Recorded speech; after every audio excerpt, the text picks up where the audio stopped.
આજે આપણે શરૂ કરીએ છીએ સ્વાધ્યાય 1.1 વાસ્તવિક સંખ્યાઓ અને એનો પ્રશ્ન છે 6.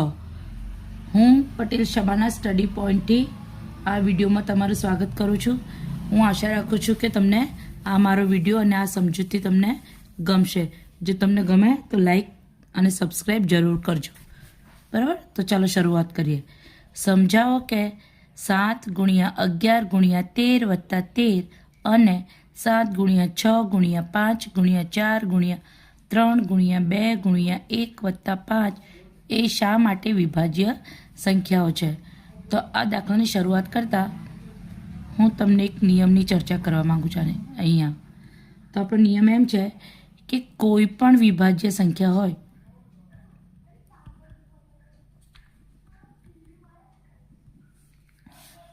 એ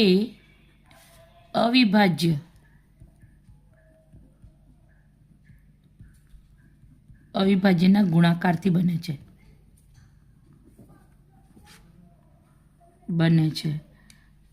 હવે તમને એમ લાગશે કે આ શું કહે છે મેડમ, પણ હવે તમને સમજૂતી આપું ઉદાહરણ સાથે. બરાબર, આપણી પાસે એક સંખ્યા છે 6, તો 2 × 6. આમાં 2 પણ અવિભાજ્ય છે અને 3 પણ અવિભાજ્ય છે. તેવી રીતે બીજું ઉદાહરણ આપણી પાસે વિભાજ્ય સંખ્યાનું છે 10, તો આ 2 × 5 = 10. તો આ છે વિભાજ્ય સંખ્યાઓ અને એના જે અવયવો પડે છે તે અવિભાજ્ય છે. બરાબર, તો આપણે આ જ કહેવા માંગે છે અહીંયા પણ.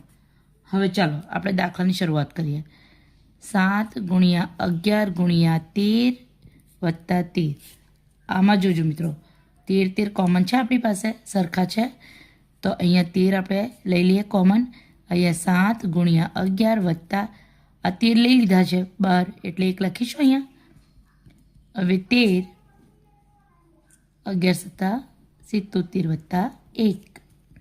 અહીંયા 13 ના 13 ને અહીંયા આવશે 78. હવે મિત્રો 13 ના 13 રાખવાના આપણે અને આના અવયવ પાડવાના. તો આના અવયવ આપણને મળે છે 2 × 3 × 13. હવે ફરી જુઓ, 13 કોમન છે, અહીંયા કોઈ નિશાની નથી વત્તા કે ઓછા, એટલે આપણે ગુણાકાર માનીશું કે આ ગુણાકારના સંબંધમાં છે. તો આ કૌંસ હટાવી નાખીએ તો આપણી પાસે 13 2 વાર થઈ જશે. બરાબર, તો પહેલાં આ અવયવ લખી નાખીશું નલ્લા. 2 × 3 × 13 × 13 એટલે 13² તો અહીંયા આપણો આ દાખલો પૂરો થાય છે. હવે બીજું સમીકરણ આપણને આપેલું છે 7 × 6 × 5 × 4 × 3 × 2 × 1 + 5. તો આમાં પણ આગળ જેમ 13 કોમન હતા તેમ અહીંયા 5 કોમન છે. તો અહીંયા આવશે 5. કૌંસમાં આવશે 7 × 6 × 4 × 3 × 2 × 1 + 1. બરાબર છે. હવે 5 ના 5 આ બધાનો ગુણાકાર કરીએ આપણે તો આપણને મળશે 1008 + 1. તો અહીંયા 5 ને 1008 + 1001 એટલે 1009. આમ સાબિત થાય છે કે આ સંખ્યા કેવી છે? વિભાજ્ય સંખ્યા છે. વિભાજ્ય સંખ્યા એટલે કેવી સંખ્યા જેના ભાગ પાડી શકાય. તો અહીંયા આપણો સ્વાધ્યાય 1.1નો પ્રશ્ન 6 પૂરો થાય છે. આપણે શરૂઆત કરીએ પ્રશ્ન 7ની. 7મો પ્રશ્ન છે આપણો. એક રમતના મેદાનમાં વર્તુળાકાર માર્ગ છે. સોનિયાને તેનું એક પરિભ્રમણ પૂર્ણ કરતાં 18 મિનિટ લાગે છે, જ્યારે રવિને તેનું એક પરિભ્રમણ પૂર્ણ કરતાં 12 મિનિટ લાગે છે.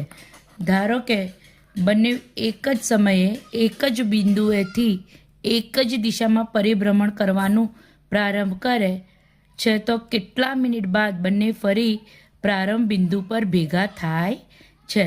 હવે આ રકમ જોતાં જેટલો આપણને બીક લાગે છે ને, જેટલી મોટી રકમ છે ને તેનાથી સાવ નાનો દાખલો છે.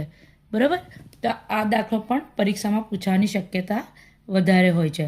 તો ચાલો શરૂ કરીએ આપણે હવે એની રીત. દાખલાની શરૂઆત કરીએ આપણે.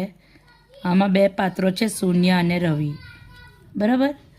અને સોનિયા અને રવિ વર્તુળાકાર પરિભ્રમણ કરે છે. કેવું કરે છે? વર્તુળાકાર. તો અહીંયાથી શરૂઆત કરે છે સોનિયા અને રવિ.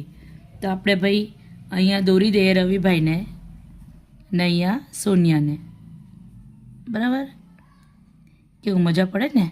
મને કાર્ટૂન આવું જ આવડે છે. તો આ છે આપણી સોનિયા. તેને કેટલો સમય લાગે છે? 18 મિનિટ. અને આ છે આપણા રવિભાઈ. તેને કેટલો સમય લાગે છે? 12 મિનિટ. તો હવે આમાં આપણે કંઈ કરવાની જરૂર નથી મિત્રો. દાખલો સાવ સહેલો છે. રકમ ફક્ત મોટી હતી. સમજવાની જરૂર છે. રવિને 12 મિનિટ લાગે છે એટલે 12ના અવયવ પાડી લઈશું આપણે. ખોટી હોય તો કહેજો કમેન્ટમાં. કદાચ મારા અવયવ પણ ખોટા પડી શકે. બરાબર. હવે આપણે લખીએ 12ના અવયવો. 2 ગુણ્યા 2 ગુણ્યા 3. 18ના અવયવો લખીએ આપણે. 2 ગુણ્યા 3 ગુણ્યા 3. 2 કેટલી વાર છે? 2 વાર એટલે 2નો વર્ગ. 3 કેટલી વાર છે? તો કે ભાઈ 1 વખત. અહીંયા 2 કેટલી વાર છે? 1 વાર. 3 કેટલી વાર છે? તો કે ભાઈ 2 વાર. તો અહીંયા લસા શોધી નાખીએ આપણે. લસાનો નિયમ શું છે? યાદ છે કે ભૂલી ગયા? ચાલો હું ફરી યાદ અપાવું તમને. લસાની શરત એ છે કે કોઈ પણ સંખ્યા આપેલી હોય તેમાં સમાન સભ્યો હોય તેમાં મોટી ઘાતવાળું પદ લેવાનું. કેવું પદ લેવાનું? મોટી ઘાતવાળું પદ. અને તે સિવાયના બધી જ સંખ્યા. તો અહીંયા પણ 2 છે, અહીંયા પણ 2 છે. તો અહીંયા 2નો વર્ગ લઈશું આપણે. બરાબર. અહીંયા પણ 3 છે, અહીંયા પણ 3નો વર્ગ છે. તો આપણે આ લઈશું 3નો વર્ગ. ચાલો હવે બોલો. 2નો વર્ગ 4 અને 3નો વર્ગ. તમારામાંથી ઘણા એટલા હોશિયાર હોય છે કે 3નો વર્ગ 6 લખે છે અહીંયા. બરાબર. પણ 3નો વર્ગ આવશે 9 ને 4 9 36. તો બંને 36 મિનિટમાં એક આંટો પૂર્ણ કરે છે. અહીંયા મિત્રો આપણું સ્વાધ્યાય 1.1 પૂરું થાય છે. આવતા વિડીયોમાં ટૂંક સમયમાં મળીશું સ્વાધ્યાય 1.2 લઈને.